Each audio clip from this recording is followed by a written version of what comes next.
Hello guys, അപ്പോൾ എൻ്റെ ഒരു ദിവസത്തെ OT നേഴ്സായിട്ടുള്ള ഡ്യൂട്ടി എങ്ങനെയാണെന്ന് നമുക്കിന്ന് കണ്ടാലോ. ഞാനും എൻ്റെ ഹോസ്റ്റലിലെ കൂട്ടുകാരിയും വേഗം റെഡിയായി ഡ്യൂട്ടിക്ക് പോകാൻ ഇറങ്ങി. പിന്നെ പോയി ബ്രേക്ക്ഫാസ്റ്റ് ക്യാൻറ്റീന്ന് കഴിച്ചിട്ട് പിന്നെ നമ്മൾ നേരെ ഹോസ്പിറ്റലിലോട്ട് ചെന്നു. ഹോസ്പിറ്റലിൽ ചെന്ന് ഇപ്പോൾ നമ്മൾ ഫ്രഷറായിട്ട് കയറിയോണ്ട് നമുക്ക് ഫസ്റ്റ് രജിസ്റ്ററിലാണ് സൈൻ, പിന്നീടാണ് പയ്യെ ഒരു ബയോമെട്രിക് ആക്കുള്ളൂ.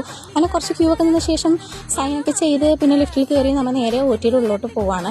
നേരെ ചെന്ന് ചേഞ്ചിങ് റൂമിൽ ചെന്ന് നമ്മൾ OT ഡ്രസ്സൊക്കെ ഇട്ട് നമ്മുടെ യൂണിഫോം ഒക്കെ ഇട്ട് അതിൽ തന്നെ കേസ് ഉണ്ടായതിനാൽ രാവിലെ തന്നെ ഞാൻ കേസിന് കയറി എന്താണ് സംഭവം എന്നൊക്കെ വാച്ച് ചെയ്തിട്ടുണ്ടിരുന്നു. അതിൽ തന്നെ ഏറെക്കുറെ അടുപ്പിച്ച് 2 സർജറി ഉണ്ടായിരുന്നതിനാൽ ഒരു സർജറി കഴിഞ്ഞ ഉടനെ തന്നെ അടുത്ത OT റൂമിൽ പോയിട്ട് ഞാൻ അടുത്ത സർജറിയും അറ്റൻഡ് ചെയ്ത് അതും ഞാൻ നല്ല രീതിക്ക് കണ്ടു പഠിച്ചായിരുന്നു. സർജറി ഒക്കെ കഴിഞ്ഞ് ഫ്രീ ടൈം ആയപ്പോഴേക്കും ഞങ്ങൾ OTയിലുള്ള എല്ലാ ഫ്രണ്ട്സും ഒക്കെ കൂടിയിട്ട് ടീ കുടിക്കാൻ വേണ്ടിയുള്ള ഇതിന് പോയായിരുന്നു. ബ്രേക്കൊക്കെ കഴിഞ്ഞ് പിന്നെ ഞങ്ങളെല്ലാവരും നേരെ OT കയറി. അപ്പം പിന്നെ അടുത്ത കേസൊന്നും വരാത്തത് കൊണ്ട് പിന്നെ നമുക്ക് ബ്രേക്ക് ടൈം ആയിരുന്നു.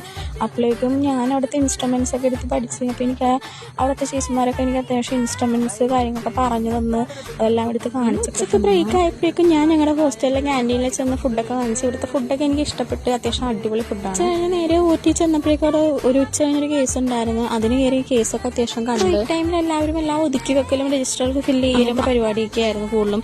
OTയിലെ വേറൊരു ടാസ്ക് ആയിട്ടുള്ളൊരു സംഭവം എന്ന് വെച്ചാൽ നല്ല നിപ്പായിരിക്കും. നിന്ന് കാലൊക്കെ ഒരുവിധം നല്ല രീതിക്ക് സീനാകും. ബാക്കിയുള്ള OTയിലുള്ള സംഭവങ്ങളൊക്കെ സെറ്റ് ചെയ്ത് ഒതുക്കലും കാര്യങ്ങളൊക്കെ കഴിഞ്ഞപ്പോൾ തന്നെ നമ്മുടെ ഡ്യൂട്ടി ടൈമൊക്കെ കഴിഞ്ഞായിരുന്നു. പിന്നെ നമ്മുടെ മമ്മി നമ്മളെ ഈവനിങ് കാണാൻ വന്നായിരുന്നു. എനിക്ക് കുറച്ച് സാധനങ്ങൾ കൊണ്ടുതരാനാണ് ഉമ്മ വന്നത്. അങ്ങനെ ഉമ്മ വന്ന് എനിക്ക് പൊറോട്ടയും ബീഫൊക്കെ വാങ്ങിച്ച് തന്ന് അതും കഴിച്ച് പിന്നെ ഒരു ഷേക്കും കൂടെ കുടിച്ചിട്ടാണ് ആ ഒരു സംഭവം കംപ്ലീറ്റ് ചെയ്തത്. മമ്മീനെ പറഞ്ഞു വിട്ട് ഹോസ്റ്റലിലോട്ട് ഞാൻ പിന്നെ സാധനങ്ങളൊക്കെ എടുത്ത് ഓട്ടോനങ്ങ് പോകും. ഇന്നത്തെ വീഡിയോ അപ്പോൾ ഓക്കെ, ബൈ ഗൈസ്.